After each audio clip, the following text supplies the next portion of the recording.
Hello beautiful learner, welcome back to my YouTube channel. Today we are discuss about January to April 2024 new cue card. Describe a time you successfully did something difficult. यहाँ पे हम उस time के बारे में बात करेंगे जब आपने कोई समथिंग डिफ़िकल्ट चीज़ सक्सेसफुली कंप्लीट किया था। यहाँ पे क्यूज दिए गए हैं। व्हेन इट वाज, कब हुआ था। व्हाट यू डिड, आपने क्या किया था। वेयर इट हैपेंड, कहाँ पे ये हुआ था। And explain how you felt about it, और एक्सप्लेन करना है कि आपको कैसा फील हुआ था। हम हमारा क्यू कार्ड एक जनरल लाइन से स्टार्ट करेंगे। It is irrefutable that trying difficult things always boost up the confidence and give a new hope to get triumph. यहाँ पे इरेफिटेबल का मीनिंग होता है अनडिनाइबल एंड ट्रायम्फ का मीनिंग होता है सक्सेस। इसे डिनाई नहीं किया जा सकता कि कोई भी अगर डिफ़िकल्ट चीज़ की जाए तो उससे कॉन्फिडेंस बूस्ट होता है एंड सक्सेस के लिए न्यू होप भी मिलता है।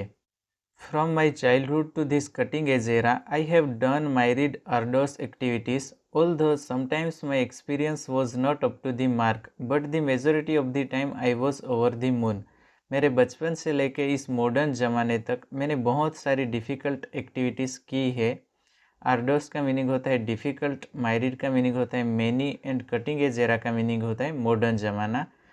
हालांकि कभी कभार मेरा जो एक्सपीरियंस था वो मैंने जैसा सोचा था वैसा नहीं रहा, लेकिन ज़्यादातर टाइम पे मैं बहुत खुश था। Not up to the mark ये एक इडियम है जिसका मीनिंग होता है जैसा मैंने सोचा था वैसा नहीं रहा। एंड ओवर द मून ये भी एक इडियम है जिसका मीनिंग होता है extremely happy. However, here I would like to shed some light on a time when I successfully did something difficult. हालांकि मैं यहाँ पे उस टाइम के बारे में बात करने वाला हूँ जब मैंने समथिंग डिफ़िकल्ट सक्सेसफुली कंप्लीट किया था। सेट सम लाइट ऑन ये एक इडियम है जिसका मीनिंग होता है किसी भी चीज़ पे प्रकाश डालना। इट इज़ बंजी जंपिंग, वो बंजी जंपिंग है।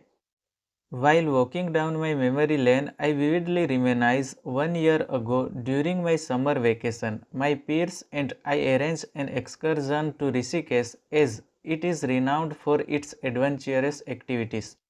While walking down my memory lane ये एक फ्रेज है जिसका मीनिंग होता है मेरी यादों की गलियों से गुजरना।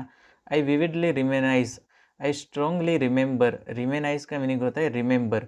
1 year ago during my summer vacation, my friends and I arrange an excursion to Rishikesh. मेरे फ्रेंड्स और मैंने एक ट्रिप अरेंज की थी ऋषिकेश की, क्योंकि ऋषिकेश पॉपुलर है उसकी एडवेंचरस एक्टिविटीज़ के वजह से। रिनाउंड का मीनिंग होता है पॉपुलर एंड एक्सकर्जन का मीनिंग होता है trip. Actually I have phobia about height, so I never tried any height activity. Actually मुझे फोबिया है, मुझे बहुत ज़्यादा हाइट से डर लगता है, सो मैंने कभी भी कोई हाइट वाली एक्टिविटी ट्राई नहीं की है। During that time my comrades really insisted me to try bungee jumping. उस टाइम पे मेरे कॉमरेड्स मुझे बहुत ज़्यादा इंसिस्टेड किया कि आप बंजी जंपिंग ट्राई करो। कॉमरेड्स का मीनिंग होता है friends. I also wanted to get rid of my fear but I knew that it was a daunting task for me. मैं भी अपने फियर से छुटकारा पाना चाहता था, लेकिन मुझे ये भी पता था कि यह एक डिफ़िकल्ट टास्क है मेरे लिए। गेट रीड ऑफ ये एक इडियम है जिसका मीनिंग होता है छुटकारा पाना, एंड और डाउंटिंग टास्क का मीनिंग होता है difficult task. I remember there was an expert who gave me all instruction about it.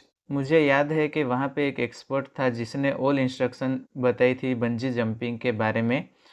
As he knew all the ropes of the audacious activity, जैसे कि उन्हें उस ओडिसियस एक्टिविटी के बारे में सब कुछ पता था।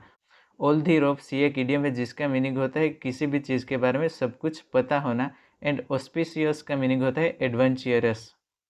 ही boosted my confidence and advised me to enjoy the beauty of nature like a bird. उन्होंने मेरा कॉन्फिडेंस बूस्ट किया एंड उन्होंने मुझे एडवाइस दी कि आप बर्ड की तरह नेचर की ब्यूटी को एन्जॉय करो। With his talks I got courage and jumped in the air. With his talks मुझे हिम्मत मिली एंड मैंने एयर में जंप किया। Seriously that one jump broke all the barriers of my phobia. Seriously बताऊँ तो उस एक जंप की वजह से जो भी बैरियर्स थे मेरे हाइट की वजह से वो सब ब्रोक हो गए। I was shouting in the air to show और एक्सप्रेस माई डिलाइटनेस। डिलाइटनेस का मीनिंग होता है हैप्पीनेस। मैं एयर में शाउट करके मेरी हैप्पीनेस एक्सप्रेस कर रहा था। That bungee jumping helped me to eradicate my fear of height. Eradicate का मीनिंग होता है रिड्यूस। मेरा जो हाइट की वजह से फियर होता था वो रिड्यूस हो गया। Honestly speaking I was feeling on cloud 9 after trying this daring activity. Honestly speaking after trying this daring activity I feel extremely happy. On cloud 9 का मीनिंग होता है extremely happy.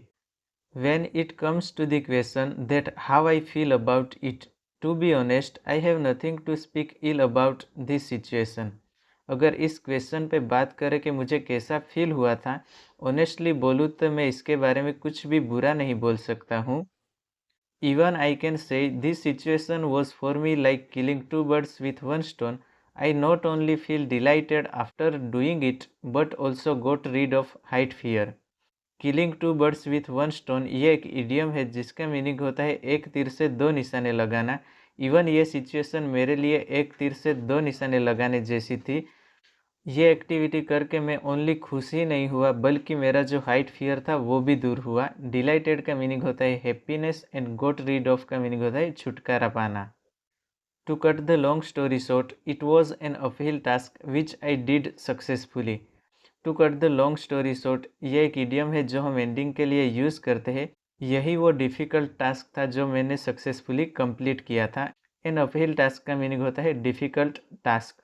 Thank you for watching and have a nice day.